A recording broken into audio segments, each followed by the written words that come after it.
This week on the Frontiers of Medicine. He was the victim of a brutal attack. See how doctors are reshaping his face thanks to an amazing new bone cement. It's always been thought that brain tissue can't regenerate itself. But a new discovery is turning that theory upside down. Researchers have unlocked a major mystery inside the brain, and it may pay off for victims of Parkinson's disease. A special lighting technology from NASA is giving doctors another weapon against cancerous tumors. These stories and more from the Frontiers of Medicine.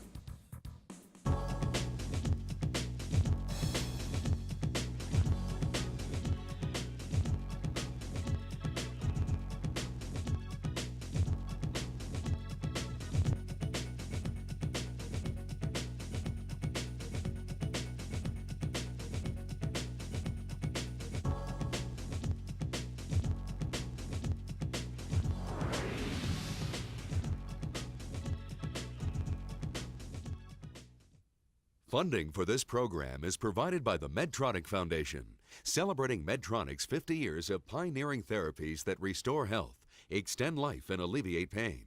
Medtronic, when life depends on medical technology. Now, here's your host, Dr. Louis Sullivan. Welcome to the Frontiers of Medicine. Repairing facial deformities used to be almost impossible, but doctors have now found a more effective method of bone repair. Imagine walking down the street and having people stare as you pass by, or living in constant fear that a simple bump on the head might be fatal. This was the dilemma of Claudio Nieves of Philadelphia. Claudio had lost a significant portion of his skull in an accident 10 years ago. Doctors initially repaired his skull using an acrylic plug.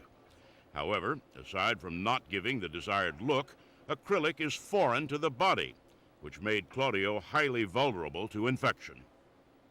That he had a large acrylic plate in his head, basically. So they got a big piece of plastic, similar to what maybe someone's dentures are made out of, and just glopped this into his forehead. When Claudio developed an infection, it became clear to his doctors that they must look for new alternatives. So, as Claudio waited for possibilities, he spent 24 hours a day wearing a helmet to protect him from mortal injury. Finally, Dr. Ben Smith, the chairman of oral facial pathology and reconstructive surgery at Temple University, provided a new option. Dr. Smith has been pioneering reconstruction techniques using a new compound called hydroxyapatite crystals. Commonly called HA, hydroxyapatite is being sold under the brand name Bone Source. Bone Source was first developed by W. Brown, Ph.D., and L.C. Chow at the American Dental Association. It was a result of looking for a system that can precipitate hydroxyapatite from a paste that was originally intended for doing remineralization of partially decayed tooth that led to the development of this calcium phosphate cement. The interesting thing about hydroxyapatite is that it's made of calcium phosphate, the same material that naturally makes up about 70% of human bones. The two chemists looked beyond dental applications. Even way before we had any animal or clinical study data, we were aware of its potential in terms of its ability to be used as a bone graft material. The scientists needed to find someone who could perform animal and clinical studies to confirm their beliefs in the compound's bone replacement qualities. It wasn't until Dr. Peter Costantino and Dr. Craig Friedman, who were at Northwestern University Medical Center then, became interested, and they did a number of animal studies that really brought out the potential of this material. The study showed that the compound, which is applied in a putty form, almost instantly becomes as hard as bone. The hydroxyapatite crystals formed in the system become interlocked and hardened in a way very much like other cements that are based on a water reaction. However, Bone Source's greatest asset isn't its quick setup. Bone Source is unique because of the way the body reacts with it. Through natural processes, the body turns the Bone Source implants, which are so similar to bone, into actual bone. The body then begins to repair what it thinks is natural bone. The tissue has this tendency to remodel that area, probably as trying to reorganize that area. And this is done by process of removing the mineral by osteoclasts and depositing new bone mineral by the cell called osteoblasts. A few years after a patient receives a Bone Source implant, it is virtually undetectable since it has been completely replaced by the patient's own bone. This means less likelihood of infection. It doesn't act as a long-term foreign body. It actually acts as a scaffold for new bone growth. Perhaps the most important thing about Bone Source to Claudio is how it will look. Because it is applied in putty form, doctors can manipulate it to better mimic natural facial features. Dr. Smith will actually peel back Claudio's face and sculpt him new features to replace the damaged portion of his skull. Because of the type of material it is, we can kind of sculpt it into more of an anatomically correct type of configuration. The result is a natural-looking reconstruction for Claudio that his body will turn to bone over time. This will mean an end to nearly a decade of both social and physical suffering. And for the scientist who invented the material, there could be no greater reward. It's very gratifying to see something that was originally a laboratory curiosity became something that is clinically quite useful.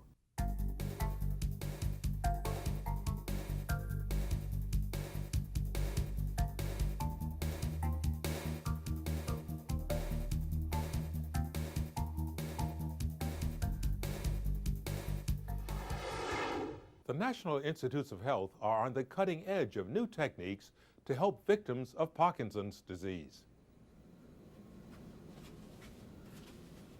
It's hard for her to walk. It's difficult for her to type. And even everyday household chores are a trial. Joan Samuelson has Parkinson's disease. Part of her brain is slowly degenerating, and she's slowly losing her basic motor skills. For Joan and more than 1 million other Americans suffering from this permanently degenerative brain disorder, ordinary lifestyles aren't taken for granted. I can't rely on my own power to kind of walk across the city. If I'm going to go for a walk, I might be able to walk for a while, but I don't know when the symptoms are going to fluctuate and I'll be stuck. So I can't plan on being independent without knowing there's a bus or something to rescue me. Part of understanding the treatment options for Parkinson's disease means identifying its root cause. Parkinson's develops when certain brain cells are killed off by deficient levels of dopamine, a nerve-signaling chemical in the brain. Dopamine is a neurochemical that controls motor function.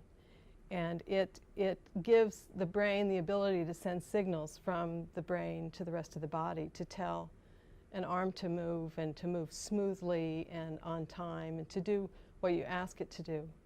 When those cells start disappearing, what happens is the movement becomes sluggish and stiff and irregular and unpredictable. Although scientists cannot stop the degenerative nature of Parkinson's and other neural diseases, research being conducted at the National Institutes of Health, or NIH, in Bethesda, Maryland, is giving patients like Joan new hope for the future. The breakthrough isn't a new drug, device, or therapy. Instead, researchers have discovered the unique potential of stem cells, the basic organic building blocks of cellular activity. Scientists at NIH are now studying how stem cell treatments can help to regenerate brain tissue, something the body cannot accomplish on its own. A stem cell is sort of like a grandmother or a grandfather cell that is able to give rise to a large number of progeny, or sons and daughters, granddaughters, and grandsons. And those progeny are the cells that we actually see in our body that make up the various tissues. Research is proving that the regrowth of brain tissue could be the key to solving the Parkinson's puzzle. Dr. Ron Mackay of the National Institute of Neurological Disorders and Stroke at NIH is one of the key figures in stem cell research and development. One could see this new phase of medicine and biology as representing a period when we're interested in the properties of cells and cell engineering and cell transplantation and how to reconstruct tissues, to actually then manipulate cells and to use the cells themselves as the therapy. Stem cell studies involving brain tissue regeneration have already progressed to test on laboratory rats. Researchers removed the neural stem cells from the brains of rat embryos. They place the stem cells in a culture dish along with a protein growth factor to stimulate cell division. After the cells multiply for 6 to 8 days, the growth protein is removed.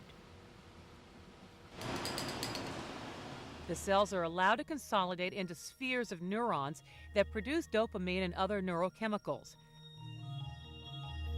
To test their effectiveness, the cultured stem cells are injected into rats who are missing the dopamine region of their brains. The result? Most of the rats display a gradual diminishing of Parkinsonian symptoms by approximately 75% within 80 days. What does this research on rats mean for humans suffering from Parkinson's? People who have diseases of the central nervous system, what it means is that there's likely to be a growing range of new therapies which will be used to alleviate their disease, and hopefully in certain cases to arrest it, and in some circumstances perhaps to cure it. Right now, stem cells can only be multiplied between 10 and 100 times in the laboratory, which does not produce enough for practical use. But scientists believe they'll eventually be able to culture an unlimited supply. That's encouraging news for Joan Samuelson. You don't need 100% of your cells to function. The typical person with Parkinson's, by the time the symptoms emerge, we've already lost 80% of the cells. So we don't need a lot to be able to get going again. And all they need is to be able to replace enough of them for us to be able to function. Using the rat study as a role model, researchers at NIH are hoping to begin clinical trials in humans within the next 2 to 3 years.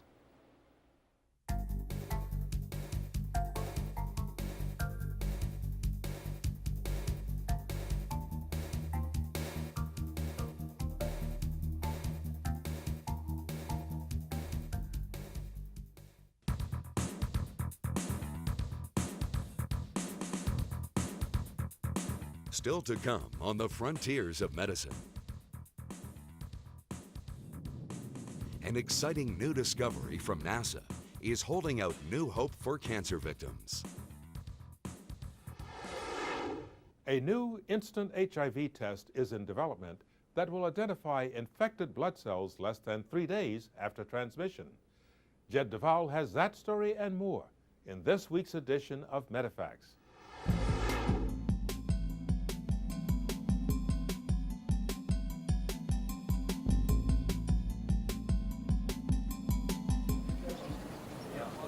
AIDS. More than 30 million people are estimated to be living with HIV worldwide.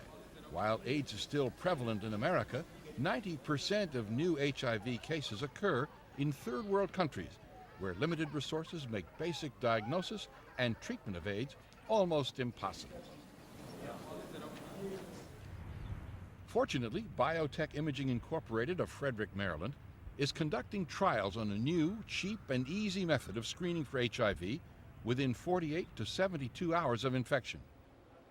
This new diagnostic tool would be an improvement over traditional methods, which take weeks, often months, to complete. Detection of HIV at its onset gives physicians a fighting chance to slow the infection's progression and prevent its spread to other people. The Biotech imaging test involves a patented tag and drag system that separates the infected cells from normal cells. With a small sample of blood, the process can tag infected cells which exhibit a specific cell surface characteristic, usually visible within 48 to 72 hours after infection. Tagged by magnetic microbeads, the infected cells are dragged and held against a magnetic column, allowing healthy cells to pass through. The infected cells can then be counted. This technique of separation and analysis can be done in 3 hours with a 99.3% accuracy. The quick quantitative analysis also provides doctors with better means of monitoring the efficacy of treatments for HIV patients. Biotech Imaging's patented tag and drag process gives us a means of being able to identify the actual productively infected cell and then actually counting the cells, rather than more indirect means such as measuring viral protein, viral DNA, or antibodies that have been produced in response to HIV infection. Within the next year, a feasibility trial on biotech's test will be conducted with 100 HIV participants. They expect larger independent trials in both West and East Coast medical centers in the near future. Biotech Imaging is also adapting the tag and drag technique to screen for other diseases plaguing high-risk populations. These include herpes, syphilis, gonorrhea, and chlamydia.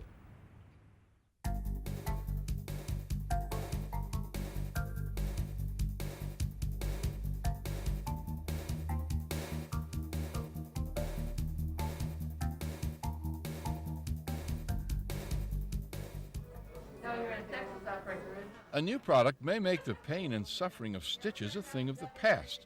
The product, called Dermabond, has been described as super glue for the skin.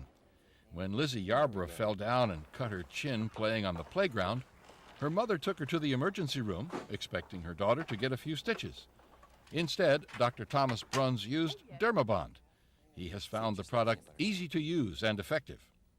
You essentially crack the vial after you've cleaned the wound and have prepared the wound, and you hold the edges of the skin together, and the glue is applied topically on the surface of the skin.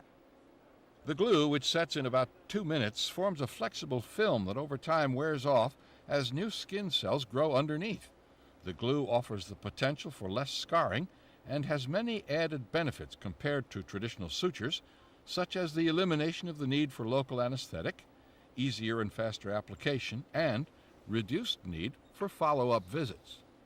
The best part about Dermabond is not having to worry about cleaning it, putting the ointment on afterwards. The kids don't pick at it. There's no coming back to the hospital and getting the stitches taken out. The product replaces sutures, staples, and adhesive strips in wounds that are skin deep only. Deeper wounds still require more traditional methods. Experts also warn that wounds must be cleaned carefully before application of the glue, or bacteria can be sealed inside, causing infection. Also, patients that are known to be sensitive to formaldehyde or cyanoacrylate should not have Dermabond applied to their wounds. Dermabond has been available in Europe since 1997, and the Food and Drug Administration approved its use last fall. The cost of the product is about $25 per application, which is comparable to the cost of the suture process.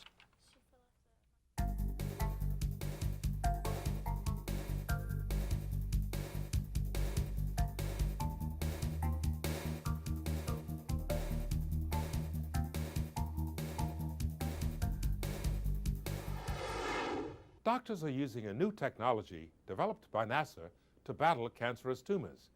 Technology that's literally out of this world. 4, 3, 2, 1, 0, and liftoff of the Space Shuttle Columbia. Cape Canaveral, Florida. The Space Shuttle Columbia blasts off into orbit on one of its many missions, a journey that could have a positive impact on medical science. By using special light-emitting diodes, or LED technology developed by NASA, crew members aboard the shuttle are conducting experiments on plant growth in space. Halfway across the country in Wisconsin, surgeons at Milwaukee Children's Hospital are using that same LED technology to activate light-sensitive tumor-fighting drugs, a promising step in the war against brain tumors. It's a more sophisticated version of an already existing FDA-approved cancer treatment known as photodynamic therapy, which is currently being used to treat cancerous tumors of the esophagus and lungs, for example. But NASA's rendition offers a new twist. The lasers traditionally used in photodynamic therapy are replaced with an alternative LED light source, since those lasers often have shortcomings. Lasers have been used in the past, but they have a lot of problems, and in treatment of patients with brain tumors and other patients and other research projects, the lasers break down, and the lasers can't emit the type of light that we need, and they're inefficient. So the engineers at Quantum Devices of Barneveld, Wisconsin went to work. Using the lighting technology they originated for NASA's plant growing experiment, they developed the LED probe to accomplish what the laser could not. Measuring 9 inches in length and ½ an inch in diameter, the probe is comprised of 144 diodes that are 3 times brighter than the sun. Despite the brightness level, an internal cooling system keeps the probe cool to the touch and allows it to be used for hours at a time. And unlike the traditional laser used for photodynamic therapy, the probe features an expandable bladder over the diodes, which allows for an even distribution of the light source. But perhaps the probe's most important advantages are its cost and level of safety and its increased effectiveness. It's compact, it's affordable, and it's efficient. It's also safer because the light that's emitted is not laser light. Therefore, it doesn't pose risks to the other people in the operating room of damaging their eyes the same way the lasers do. And because these light-emitting diodes can emit light that's redder than the type that lasers emit usually available in most hospitals, it can go deeper into the tumors and kill more tumor tissue safely without hurting the healthy tissues. Meanwhile, back at Milwaukee's Children's Hospital, an experimental LED photodynamic therapy session is underway. Doctors inject a drug called Photofrin 2 into the patient's bloodstream, where it is absorbed into the body's cells. The drug remains inactive until it is exposed to the LED probe. Over a period of time, the Photofrin 2 leaves most of the normal cells, but remains in the cancerous tissues. The LED probe is then placed in the affected area, and once illuminated, it activates the previously inert Photofrin 2. The drug destroys the tumor cells, leaving the surrounding healthy brainstem tissues virtually unaffected. So we're developing newer technology in our molecules or our medications, but the light source also is playing into that new need that we have, so it's worked twice to its advantage. Much like any other drug or procedure, photodynamic therapy is not without side effects. The most common are eye and skin sensitivity to light, making patients prone to sunburn. But as a treatment for otherwise critical cases, it is still a groundbreaking therapy. The light-emitting diode technology developed by NASA, I think, offers new hope to children with cancer because of new treatment that can help patients who previously had no hope and had failed on all other forms of therapy, such as surgery, radiation, and the other kinds of chemotherapy now available. Although the LED probe is still in clinical trials with the FDA, full approval is anticipated by the researchers. And what does the future hold for this technology? We are currently working with other companies to develop this technology for other cancer applications, in particular surface skin cancer, recurrent breast tumors, and macular degeneration of the eye, and other applications that we can get the light delivered to from the outside surface.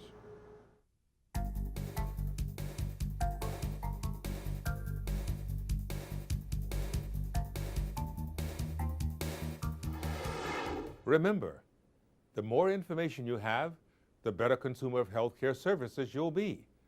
A good starting point, our website, which is information about the stories covered by Frontiers of Medicine and how to find other health information.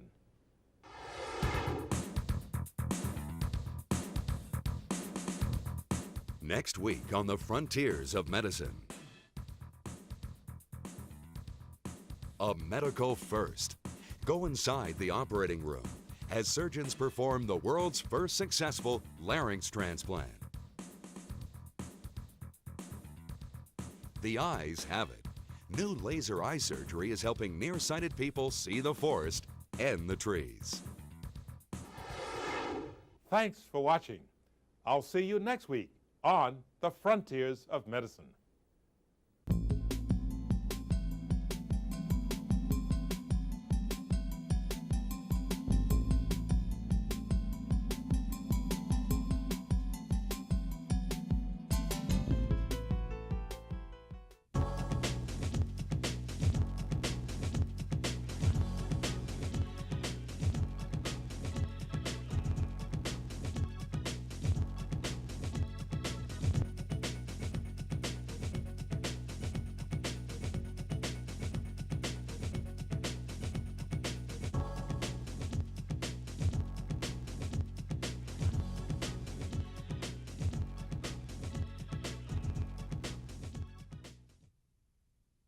Funding for this program is provided by the Medtronic Foundation, celebrating Medtronic's 50 years of